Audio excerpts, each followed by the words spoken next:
माऊलींच्या पालखी सोहळ्यासाठी सोलापूर पोलीस विभागानं जोरदार तयारी केली आहे। याविषयी सोलापूरचे अप्पर पोलीस अधीक्षक प्रीतम यावलकर यांच्याकडून माहिती घेतलेली आहे। आमचे प्रतिनिधी प्रशांत सागवेकर यांनी पाहूयात। जय हरी विठ्ठल। मी आता पुरंदवडे या ठिकाणी आहे आणि माझ्यासोबत आता इथल्या पोलीस विभागाचे अप्पर पोलीस अधीक्षक प्रीतम यावलकर सर आहेत। आपण त्यांच्याबरोबर चर्चा करण्याचा प्रयत्न करूया। सर, स्वागत आहे तुमचं जय महाराष्ट्रमध्ये।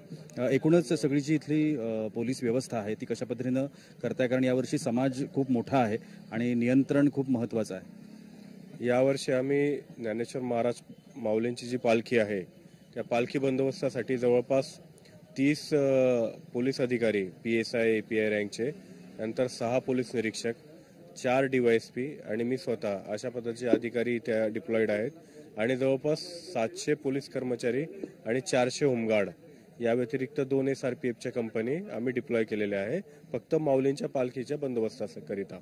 यामध्ये आम्ही रोड पेट्रोलिंगसाठी वेगळे कर्मचारी नेमलेले आहे जे गेले 5-6 वर्षापासून रोड बंदोबस्त करतात, त्यांना अनुभव आहे।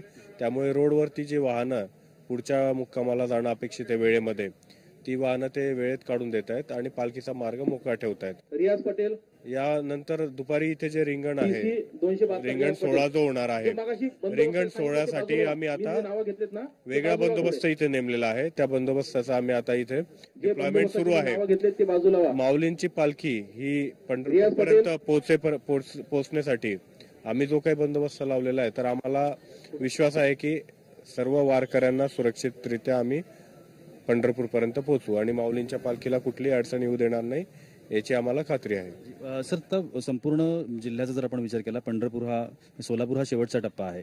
पंढरपूरमध्ये पालखी लवकरच दाखल होईल। साधारणतः किती अपेक्षा आहे यावर्षी वारकरी पंढरपूरमध्ये दाखल होतील असं वाटतंय?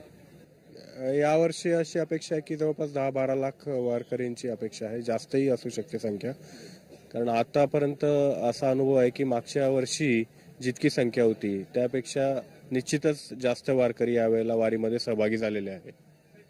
धन्यवाद सर, आपण आपल्याशी बोललात त्याबद्दल। तर हे होते यावलकर आणि त्यांनी या सगळ्या बंदोबस्त संदर्भात आपल्याला माहिती दिलेली आहे। कॅमेरामन नित्यानंदसह मी प्रशांत सागवेकर, जय महाराष्ट्रसाठी पुरंदवडेवरून।